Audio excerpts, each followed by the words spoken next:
Ladies and gentlemen, I think we are looking forward to the man with the story. And I think some of you are sitting here especially for this one presentation.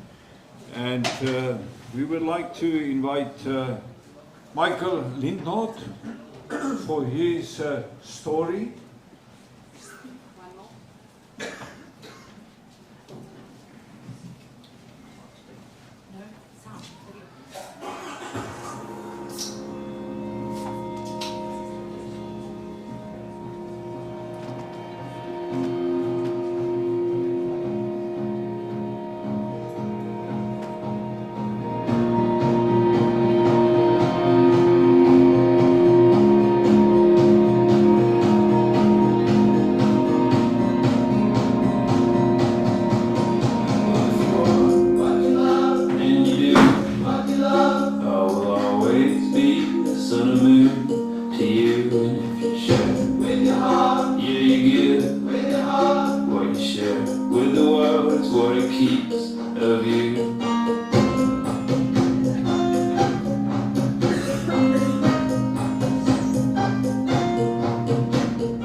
Hello guys, my name is Mikael Lindnord and I'm a former adventure racer and a race organizer. I started my career in 1997, did my first expedition in 1998, and I tried to combine adventure racing career with organizing. So I was doing that and raced from I think almost 10 adventure racing world championship, and I was also the owner to organizing the 2006 Adventure Racing World Championship in Sweden and Norway. I was racing against a lot of you guys. I see your faces, and I've been around you guys the whole race, and I see your suffering. And to be honest, I miss a little bit. My career was set of goals and dreams, and my dream was to be a world champion. I won some races, the World Series and stuff, but I was only ranked 6th in the world at the top. My life changed in Ecuador, 2014, and I choose to not follow my dreams to be the world champion. I followed to turn right when life turned right, and that's why I'm here today. I'm lucky that I turned right because I had 6 years with a dog, and not any dog, Arthur.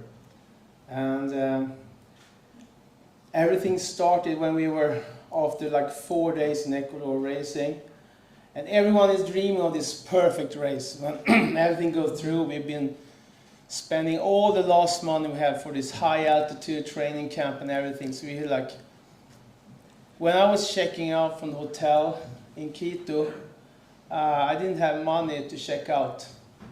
So I was calling Helena back home and said can you put in some money so I can check out from the hotel?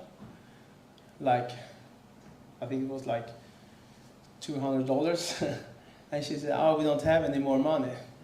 So that's how much I wanted to win the World Championship. So I went into the bus with my bib vest on and asked Karen, do you have some money so I can borrow so we can check out?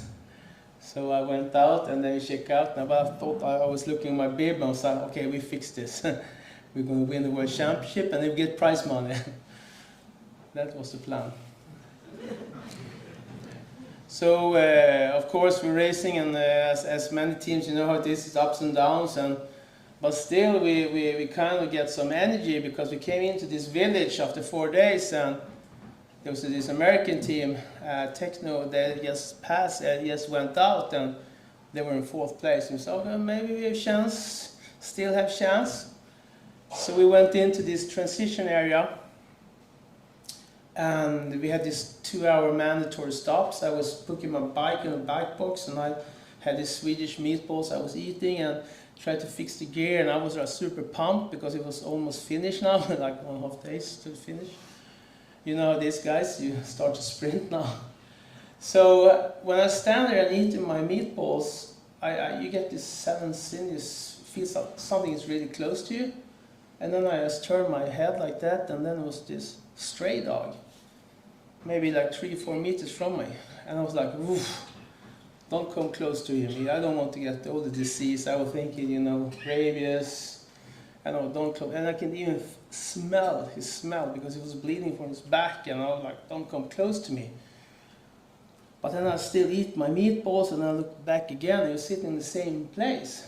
So I was like, I know I've never been nice to this guy. That was the feeling I was feeling. So I put some meatballs on the ground, and that was it. I gave him maybe 10 seconds of my attention. And this Swedish military armed forces that won today, they was just 10 minutes in front of us at that moment. So we were trying to catch them out for the TA. It was running, get dark, and we put on the headlamps just to see if someone else is coming, and we catch them.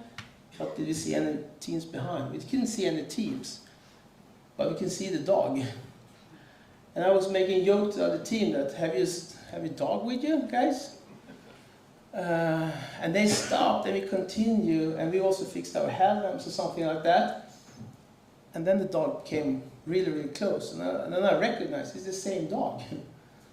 And I was like, are you going to follow us? Because Santi had this enormous jungle trekking. I was like, this is not the best way to do.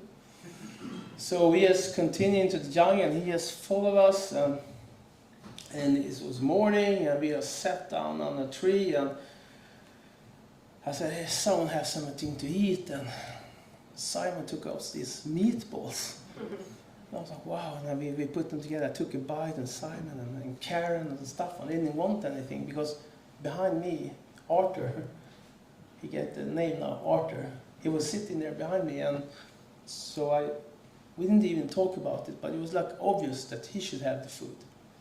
So I gave him the food, and yeah, I guess you see in all the pictures, we had some struggle that from there on, because we gave the food to a stray dog.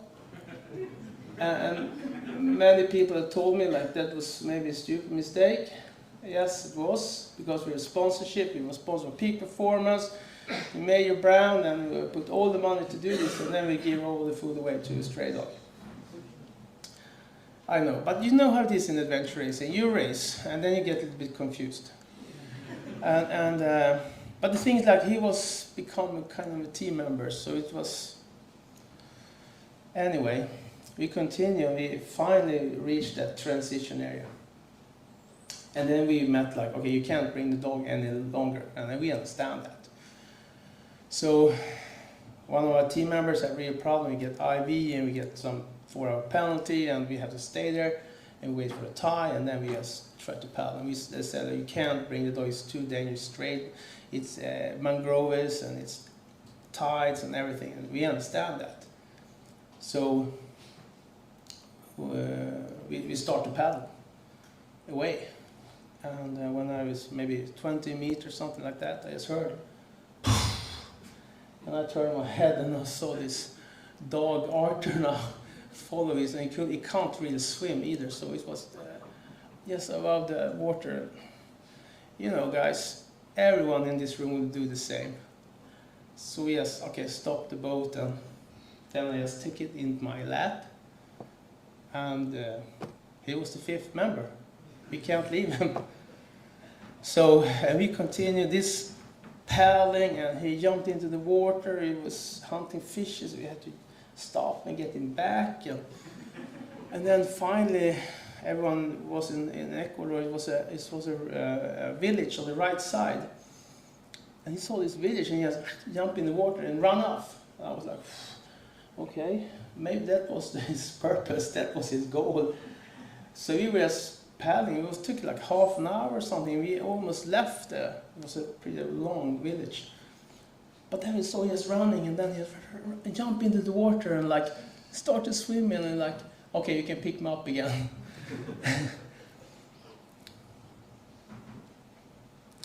Yeah, so we finished and I think maybe 12th place. It took me several years to understand where we finished. But then it was like, what should we do now? Because it was really, really hard. So we found a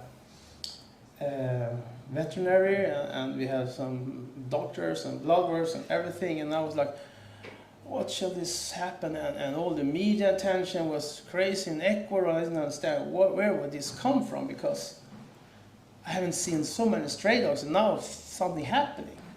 And the thing that I didn't know was 10 days before there was a new proposal that called LOBA law.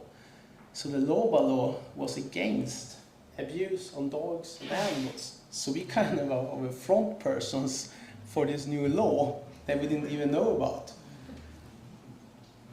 But it also get where we are today, because we were supported with Santi and all the Ecuadorian friends.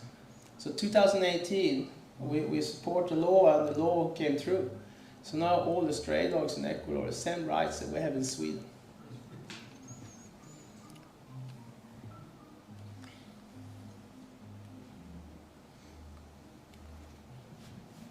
A lot of people have read about adventure racing and Arthur. 23 countries. And in a cinema really close to you, soon, everyone, your friends, your people in work, everyone that haven't understand what you guys are doing for your life, for your whole, you put your soul and life for this sport. In just half a year from now, everyone will know what you are doing. Because half the movie Arthur the King is about adventure racing. It's not about me, it's about adventure racing, the struggle that you guys are doing. This is an opportunity of a lifetime that comes just around the corner. Everyone will talk about the story. It's a love story, of course, but it's also about adventure racing. It's not about me, my team, or something with Ecuador. It's what we can do. And I think, to be honest, a lot of people ask me about when I was racing, what I did right, what I did wrong. But the thing that I did really good was that I combined social media and sponsorship to get this rolling. And I think that's a really hard part to get that together. But there's a few things everyone can do something. It's like, as we did here in Swedish Armed Forces, we took their Instagram accounts and then we posted on those Instagram accounts. And when you have a race like this with amazing photographers, you can have your friends post on like official photos on your Instagram and spread it. So you don't need to do big shows and stuff like that to make it grow. But I would say the teams that really want something with this sport, go home, put together a case, a sponsorship case, and take them to the companies, because everyone will see this movie. You have the opportunity now to go to do like adventure racing, then to the Swedish Armed Forces, they have great sponsorship and stuff like that. This is the opportunity, because this movie is going to be in every country you come from. So take this opportunity.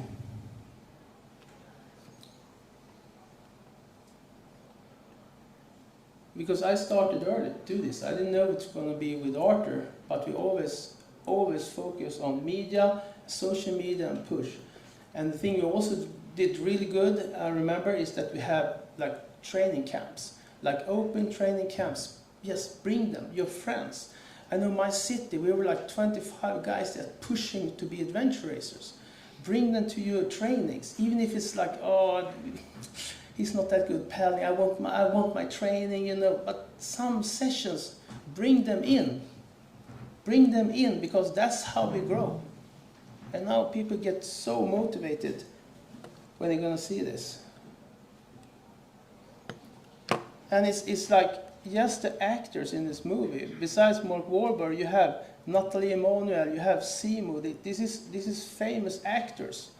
I spent 1 month with those guys to learn a paddle, to bike, to how the helmet should look, the headlamps, how the glasses should look, you know, all the details to make the sport adventure racing justice. And those people, they are like, you can see them on Barbie, you can see them on Games of Thrones, you can see them all those. They have like 30 million followers on Instagram. Yeah, and this is going to happen for this sport. So take this opportunity. Thank you, guys.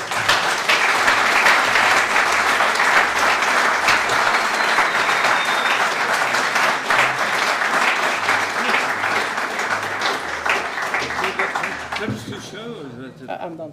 Thank you. Yeah. Thank you.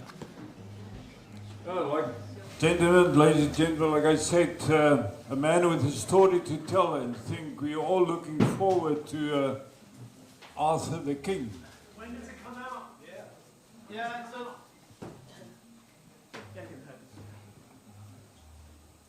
So it's in Hollywood now. It's strike, as you know. So all the actors can't be promoting any movies. The actors can't promoting any movies at the moment, so they're all waiting for that. But if everything works perfect, you will see the first trailer 17th of November.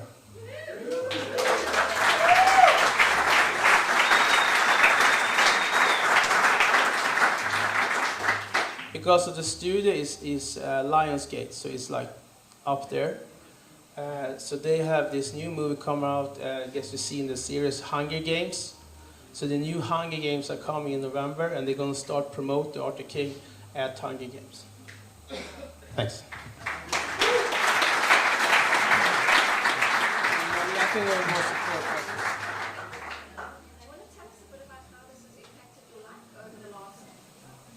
Yeah. Just repeat the question. Yeah. So the question was, how have this changed my life the last 10 years? And it's been up and downs. It's been a big struggle. First of all, I didn't want to retire, but it was kind of the only way to do it, to make it happen. It was, but I was training like you guys, almost 800 hours a year. I was adventure racing, and then suddenly this came by, and I couldn't make anything. But the kids, my kids grow up. Thor, my son, he started to walk and climb when he was climbing on Arthur. So my kids, and they still talk about Arthur, and this could be a random dog, but the thing is, like, if I would be a dog, I would be Arthur. But he's a real fighter, and he was the best. He never and we have it like home in Sweden. You kind of have the dogs in a certain way, but because of his background, we have more open. So he was sleeping outside our house, and sometimes there came other people on the street, and was like, and he told the neighborhood that someone is coming, and sometimes when it gets dark, and said, Arthur, you have to come in now, okay, and then he did some of that, and they come in. But he was, that was a great thing, and we only have one fight. So 1 month after he came home to our house, I never have a dog before. And when I'm an adventure racing, like you guys, you fight, and you as I was a team captain, you have a role and model. But when I'm in my home in Sweden with my family, I'm really soft. I'm like, Santa Claus, like, really. I'm not the tough dad, that for sure. So the thing, like, Arthur felt that. So I did the right decision here to come here. So actually we had the fight. So he kind of attacked me behind, and he was biting me, and I never been afraid of him, but I took him away, don't do that, and he was attacking me again. I was like, no, do that. And the fourth time he was really like alpha, tried to overtake me, and I was like, we wrestled, and I was sitting there in his face, and I was like, we love you, and you're part of our family, but you can't do this. And then I hold maybe 1 minute, and then I felt his muscles relax, like that. And then we lived together in 6 years. So he was like, okay, I did make the right decision. But he never touched the kids, none. But he was like, no, it's a blessing, and of course I'm very blessed to have a long career of adventure racing.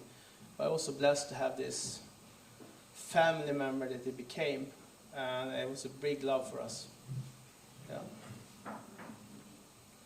Normally when there's a sports movie that goes to Hollywood, people do the sports a little bit embarrassed when it comes out. Yeah. Because it doesn't really look like the sport. Yeah. So it's great that you've been involved. Are you happy with it? Or is there going to be a situation where there's a checkpoint and then there's a puma in front of it and then you feel like you're trekking poles and then this scares the puma away and then lightning comes? Are you happy with what's going to look? Yeah, so that's a really good question. The question is like, when it comes out, do you feel like embarrassed for some things?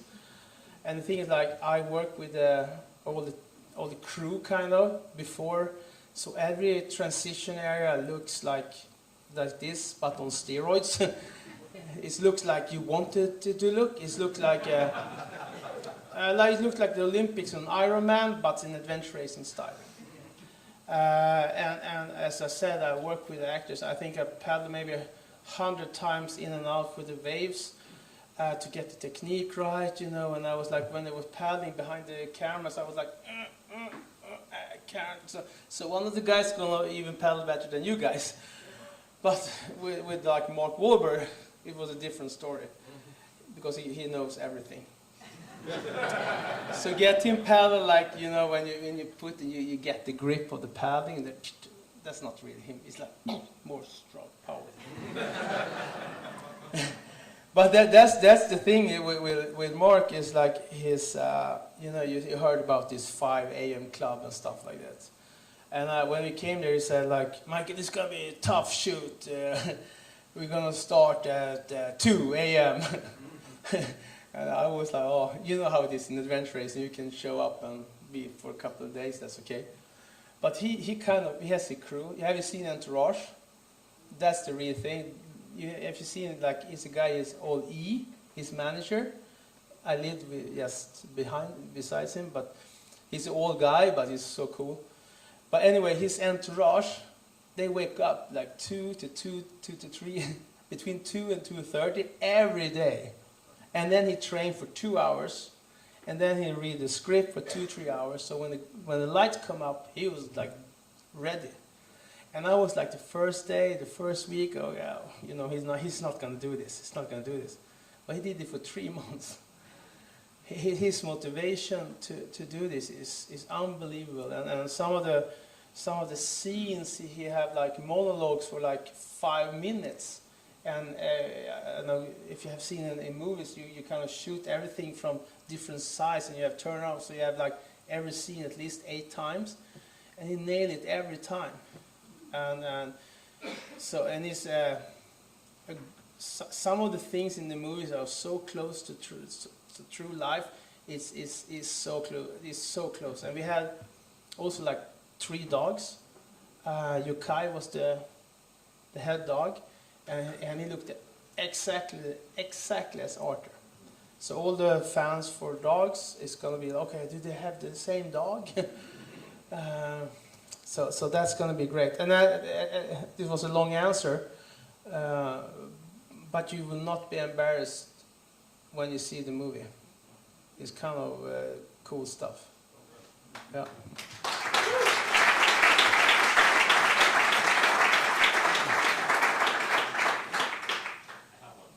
Yeah. Yes. Is Arthur in the dog's heaven or in the adventure racer?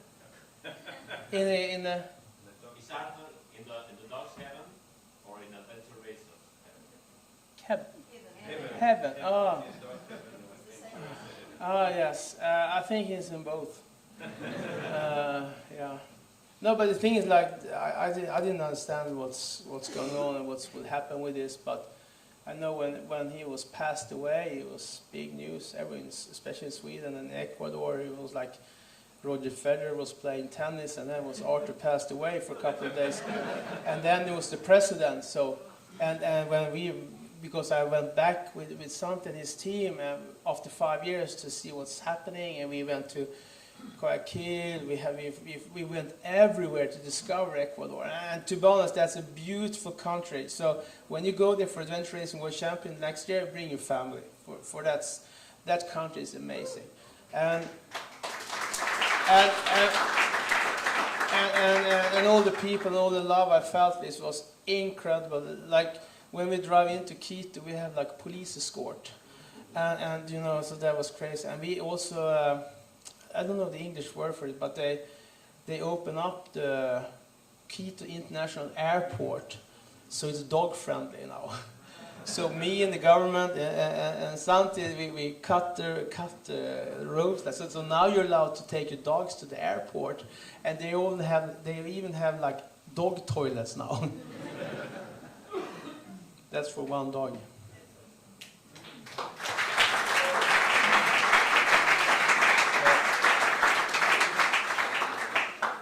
So you can change, you know. It was like on 5 years this change was, yeah. Question. Will there be any cross-promotional efforts with the championship in Ecuador and any other cross-promotional efforts with ARWS or any other adventure racing organizations? Yeah. So the question is any cross-promotion Adventure Racing World Series? Me and Heidi talk about to be on the red carpet too. The bib vests are exactly the same quality, but we did a little bit more arms here because Mark have guns. But it's like the logotype with Adventure Racing World Series, the World Championship, all the logos, everything is exactly replicas. Exactly replicas. And the team even have outer, you know, my closer backpacks. They have like epic paddles. They have specialized helmets, specialized mountain bikes. You know, so it's not gonna be like you're gonna feel like adrenaline when you see it, 100% sure. But it's also a really good movie for your family, your kids, because then the kids will understand what your dad or what your mom are doing all the time, and where your passion is coming from. Any ideas for attracting and retaining the audience that the movie will bring into the sport? I think, yeah. So the question is how to, you know, the people that are going to attract to the sport, how shall we do? And I think that's up to you guys, because the opportunity will come to you guys, and it's up to you what you can do it about. So my great tip for you guys is to take the pictures you already have, make really good compendiums, go to the big brands, make them into the sports. For example, you have, in this race, you have Nissan cars. Yeah? We have Nissan on the bib in the movie. So if you not get Nissan in your home country, that's a hard one. So the thing is like it's just for grab. And I would not push doing that push, but you guys and the World Championship is that's the branding you see on all the screens, and the start and finish and everything is all the logos are there. They're accurate. So it's like it's a 1 hour, like 40-minute advertising for Adventure Racing World Series and World Championship. With a love story, of course.